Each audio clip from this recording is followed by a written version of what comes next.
From Wish TV and the All Indiana Podcast Network, this is the News 8 Daily 8 Podcast, a Wish TV News 8 update. Hi, this is Hannah Mordeau with your News 8 Daily for Thursday, September 4th. It's a bit cooler this morning. May have had some rain, maybe even storms that you felt and heard last night. A few places got the showers. We really do need more. The rain's going to taper off this morning. We're going to stay cool, though. Upper 60s to low 70s today. New on Daybreak, Carmel police are asking for help as they try to find a missing teenager. Jennifer De La Fuente is 17. Police say at last sighting, she was wearing tennis shoes, jeans, a dark hoodie, and a black backpack. They say she's 5'8", 180 pounds with brown hair and brown eyes. If you spot her or know where she might be, Carmel police ask you to call 317-571-2580. You can see her picture on wishtv.com. Online records show a woman charged with a double murder that happened 4 years ago is set to be in court for the first time today. Police arrested 25-year-old Tadia Davis on Tuesday. Prosecutors say new evidence led them to charge her for killing Ashanti Robinson and Patrice Jones. Investigators say the two were shot in an ambush killing in March of 2021 outside an apartment near 38th and Post Road. This speaks to our ongoing relentless pursuit of justice. It doesn't matter how many years have passed, whether it's weeks, days, months, years, we're still going to work hard to try to identify those that are responsible.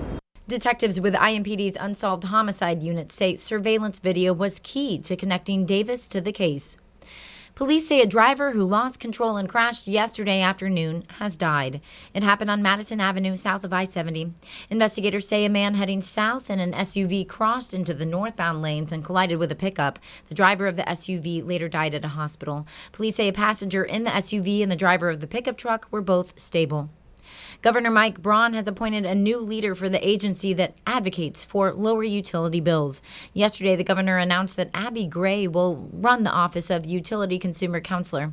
In a release, Braun says that he is directing Gray to evaluate utility company profits and to look at ways to ease the burden on ratepayers.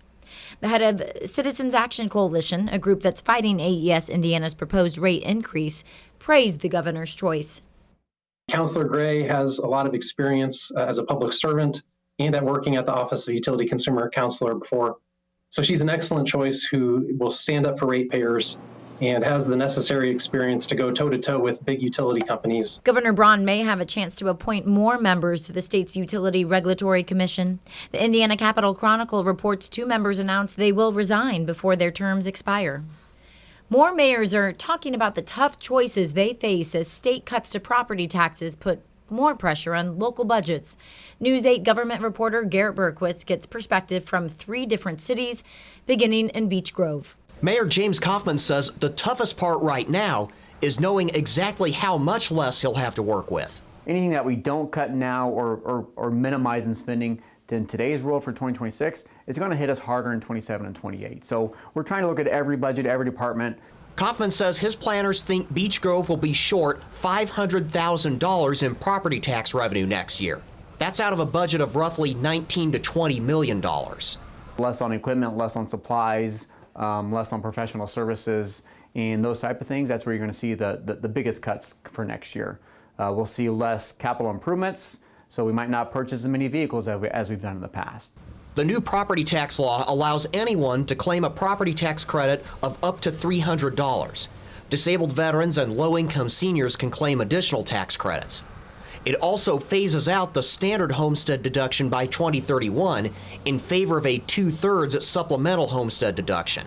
Beginning in 2028, cities can levy their own local income tax rates up to 1.2%.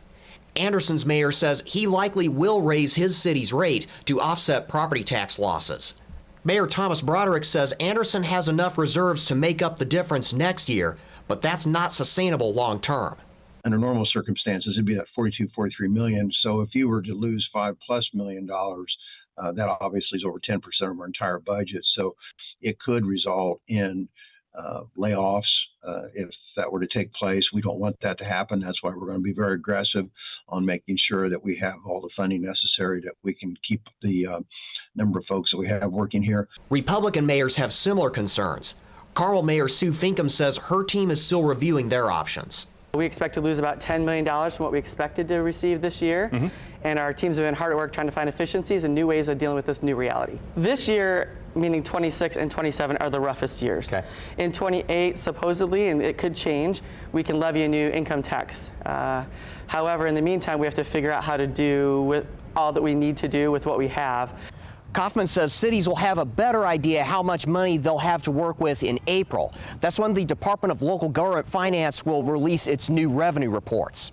In Beech Grove, I'm Garrett Bergquist for Wish TV and WishTV.com.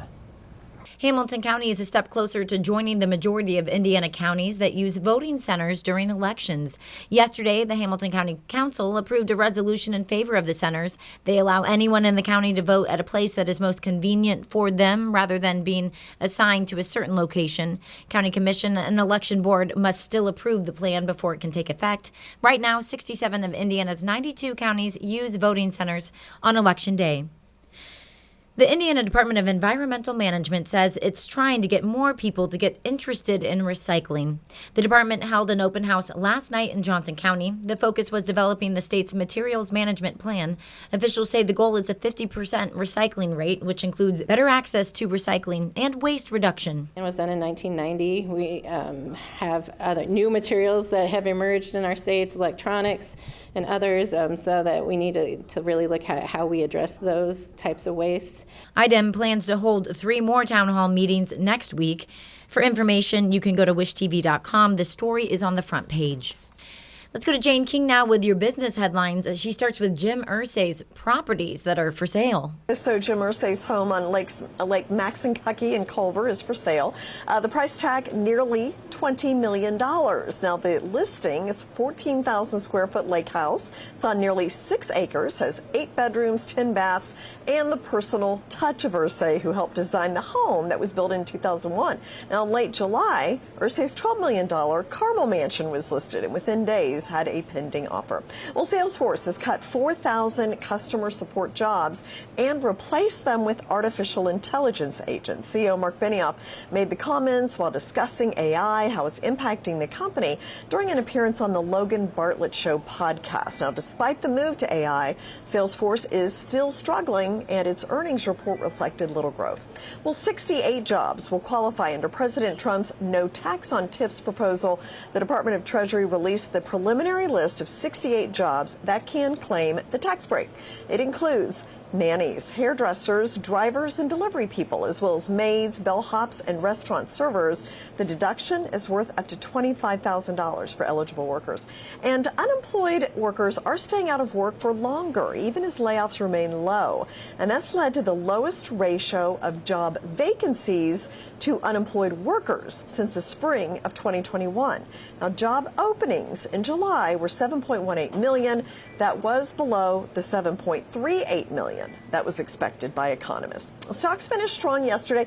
Tech companies especially did well. Energy companies lagged. Now this morning, we're mixed, pretty quiet. We have a monthly jobs report tomorrow, so could be a quiet day ahead for stocks. Live from the New York Stock Exchange, I'm Jane King. Back to you. To ICMate, a cybersecurity expert says we are facing what he calls a scam-demic. AI-generated photos and videos of people you trust can create a new weapon for scammers to target victims. ITMate's Tim Spears explains why it's largely left up to you to protect yourself from deepfakes. Scammers can now use the videos you post on social media to rip off the people you know. Or they could use the face of your favorite celebrity, creating AI deepfakes to steal money. They do not knock on your doors, literally. Like good old days, they basically knock on your Facebook page. They knock on your social media pages. According to Intrust's 2025 identity fraud report, last year saw a deepfake attempt every 5 minutes. Patel Ethan Raviv calls it the scam-demic. Most do not even report. So the numbers are giving us a presentation of a scam-demic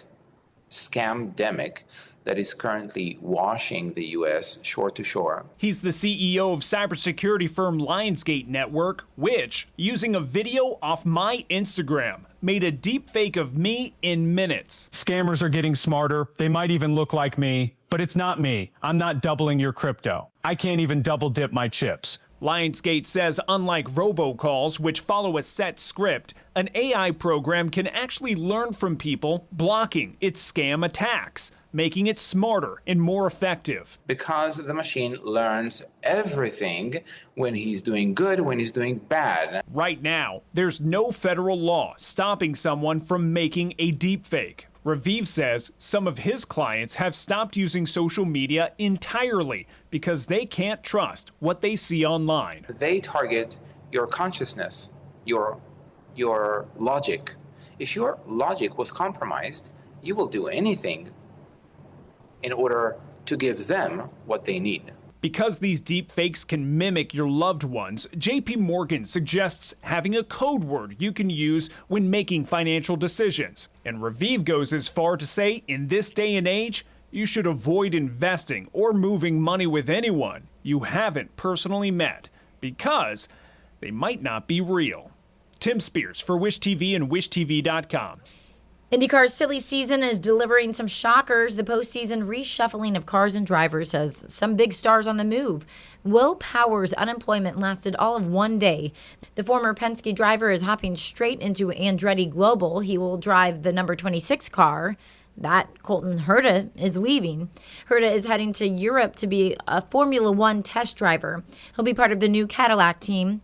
Herta has 9 IndyCar wins in his career. Another top name on the move is Rinus VeeKay. He's leaving Dale Coyne Racing. No word yet, though, which team he will join. Powerball is racing toward an all-time record. Wednesday night's drawing came and went without a winner again. So jackpot estimates now climb to $1.7 billion, the third largest ever. The numbers are 03, 16, 29, 61, 69, Powerball 22, in case maybe you got a few of the numbers and won something. The game has gone 41 straight drawings without any tickets matching all of the numbers. This has been your News 8 Daily. From Wish TV, I'm Hannah Mordeau. Watch us on Wish TV and WishTV.com. This is the News 8 Daily 8 podcast, a Wish TV News 8 update on demand. For even more, on demand and on the go. Connect with Wish TV on Facebook at WishTV.com and on the free Wish TV mobile app. Thank you for listening. And be sure to like, subscribe, and follow this podcast for updates every weekday morning on the All Indiana Podcast Network and wherever you get your podcast.